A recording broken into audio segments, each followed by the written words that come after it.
इस वक्त ईरान और इजराइल दो कैंपों में बटे हुए हैं। इसे महाशक्तियों की टक्कर कहा जा सकता है। एक तरफ अमेरिका है तो दूसरी तरफ रूस है, और यही दुनिया का सबसे बड़ा खौफ भी है, क्योंकि अमेरिका इजराइल के साथ है और रूस ईरान के साथ। ये चारों ताकत ऐसी हैं कि इनकी टक्कर वर्ल्ड वॉर की वजह बन सकती है। अमेरिका ने इजराइल को गोले बारूद की सप्लाई पिछले कुछ महीनों में तेज की है। बंकर बस्टर से लेकर हर तरह का बम इजराइल को सप्लाई किया गया है। लेकिन 1 अक्टूबर की रात को ईरान के मिसाइल अटैक ने साबित कर दिया कि इजराइल चाहे जिसकी मदद ले, जिससे हथियार ले, कोई भी उसकी ढाल बने, ईरान नसरल्ला से लेकर हानिया सबका बदला अकेले अपने दम पर ले सकता है। अब सब कुछ नेतन्याहू के वॉर रूम पर निर्भर करता है। वो क्या फैसले लेंगे? क्या इजराइल कुछ बड़ा करने की सोच रहा है? क्योंकि इजराइल के सामने चुनौती सिर्फ ईरान नहीं, बल्कि 4 मैदान है जहां युद्ध एक्टिव मोड में चल रहा है। पहला फ्रंट गजा है, जहां इजराइल हमास से लड़ रहा है।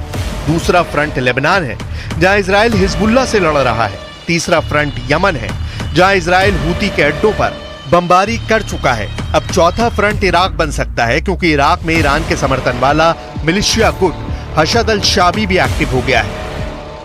जब ईरान की मिसाइल इजराइल पर गिर रही थी, तभी यमन में भी हूती अपनी कुद्स 5 मिसाइल इजराइल पर फायर कर रहे थे।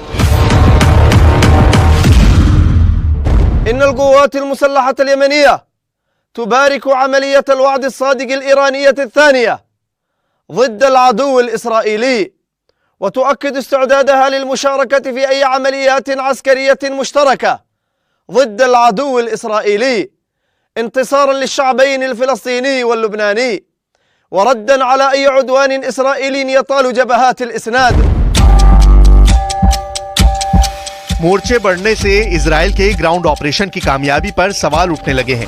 1 अक्टूबर की रात ईरान के मिसाइल अटैक ने इजराइल के ग्राउंड ऑपरेशन को मुश्किल में डाल दिया है।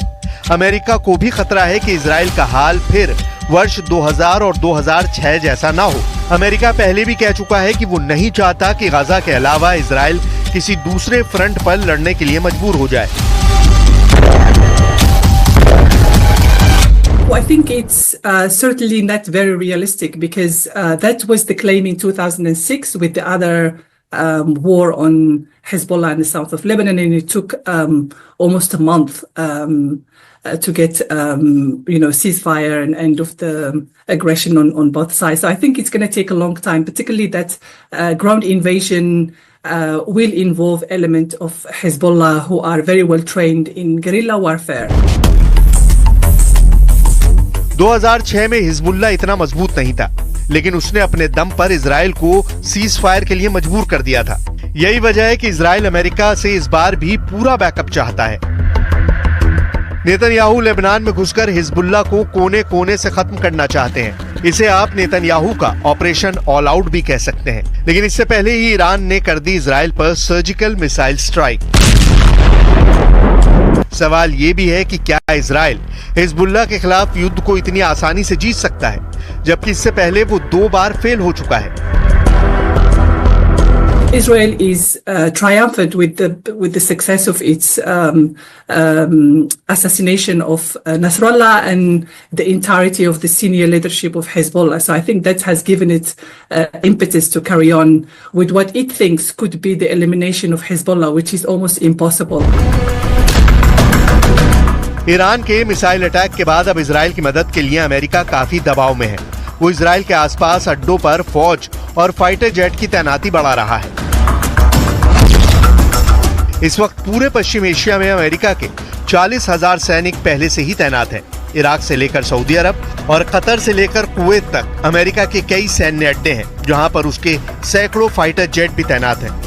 लेकिन हिजबुल्लाह और इजराइल की लड़ाई बॉर्डर पर हो रही है, और वहां इजराइल को कामयाबी के लिए कुछ नया सोचना होगा, क्योंकि अब हमला चारों तरफ से हो रहा है और इजराइल के पास अमेरिका की गारंटी ही सबसे बड़ी ताकत बची है।